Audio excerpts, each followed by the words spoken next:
तर मित्रांनो, आपल्याला कधी वाटलं बी नव्हतं बरं का आपण कारखान्यात जाऊ आणि सकाळी सकाळी तिथं असा कुठं होईल रेन म्हणून. तर मित्रांनो, विषय असा होता, आपण सकाळी सकाळी उठलो होतो बरं का 5 वाजता. आणि तुम्हाला तर माहिती ट्रॅक्टर पुरेपूर झोप होत नाही, त्याच्यामुळे आपण मित्राच्या चायनीज सेंटरवरच झोपलो होतो भाऊ. कारण की जेवढी वर झोप होत नाही ना, त्याच्यापेक्षा ना खाली जमिनीवर झोप भारी होती. चला मग काय घेऊ आपलं ट्रॅक्टर आणि ती पुसून, नाही का? तुम्ही बी जर आपल्यासारखं ड्रायव्हर असेल ना, तुम्ही पण सकाळ सकाळ आपल्या ट्रॅक्टरला नक्की पुसत जा, कारण की याच्यावरच आपलं पोट पाणी चालतं. त्याच्यामुळे हीच आपली लक्ष्मी असती. चलो फिर निकलते अपने मंजिल की तरफ. आपण तर नुसतं मुडकच घेऊन निघलो होतो, आपल्याला टेलर बी जोडून घ्यावं लागन, कारण की कारखान्यावर ऊसाची गरज असते, नुसतं ट्रॅक्टरचे नाही. पहिले त्या वाघाच्या घाटात आपण ना 2-1 महिन्यानं नुसतं टोचनच केलं हो. आता पहिल्यासारखं टोचनच नाही करायला लागत, कारण की लोडच मापत असतो. लोक बघा ते हे तर माहिती बरं का ट्रॅक्टरकडे, पण आज आहे ना आपल्या ट्रॅक्टरकडे डायरेक्ट मोरच पाहू राहिलं हो. त्यांना तर आपलं ट्रॅक्टर पाहिलं, पण आपल्याला त्याचा पिसारा जर दाखवला तर तेवढं बरं होईल आपल्याला. आणि तुम्हाला तर माहितीये का, आतापर्यंत आपण कुत्र्यांना बघून भेवत होतो, पण आज आहे ना डायरेक्ट कुत्र्याच्या मागच लागलो हो. फायनली मग एक परचे मस्तपैकी आपले सगळे तिन्ही ट्रॅक्टर आणि ते चढून गेले, फक्त राहिला होता एक ट्रॅक्टर माग. अरे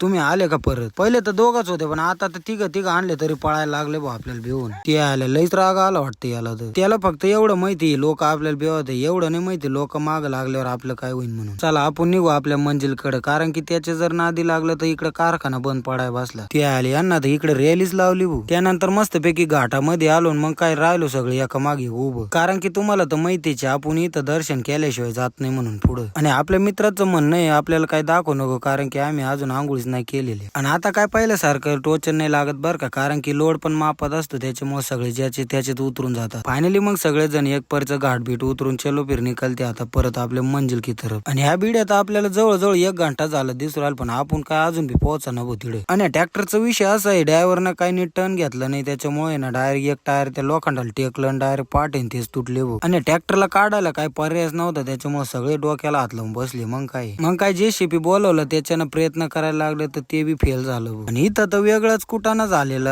आणि ह्या 4-5 जणांचा तर वेगळाच कुटाणा हो. कसं तरी लय कोशिश केल्यानंतर टेलर इकडे ओढून आणला, त्याच्यात पण दोन्ही पाठे तुटून गेले. आणि हा तर असा मोठा इंजिनियर आहे ना भाऊ, यानं टेपाचा आख टारकाल काढून ठेवले आणि या असं कुटाणा करून ठेवले. मग आता काय दुसरा उपाय नव्हता, त्याच्यामुळे जुगाड ज्या साईडनं काट्या करते का त्याच साईडनं आपल्याला काटा करायचा होता. त्याच्यात बी आपल्या जोडीदाराचे एक टेलर खाली झाला, निम्मा उस्त खालीच राहिलं भाऊ. आपण बी फटाफट मस्तपैकी क्रेन खाली लावला आणि पहिले तर आपला ट्रॅक्टर खाली करून घेतला. चला मग काय घेऊ आता एमटी काटा करून. आणि तुम्हाला माहिती घे, जुगाडाच्या साईडनं आपल्या टेलर आणि मुंडकं काय बसत नव्हतं, त्याच्यामुळे आपल्याला एमटी वजन फक्त टेलरच करावं लागत होतं. चला मग घेऊ आता डिझेल आणि ते टाकून फटाफट. मग पंपावर येऊन मस्तपैकी घेतलं डिझेल टाकून. चलो फिर निकलते जिस रास्ते से आए थे उसी रास्ते से तिसरा गिअर टाकून. आणि आपला जोडीदार तर असा हेवी ड्रायव्हर आहे ना, डायरेक्ट जुगाडच उडवीत निवडायला. तर मित्रांनो, व्हिडिओ आवडला असेल तर नक्की लाईक करा. भेटूया नेक्स्ट व्हिडिओ मध्ये. Bye bye.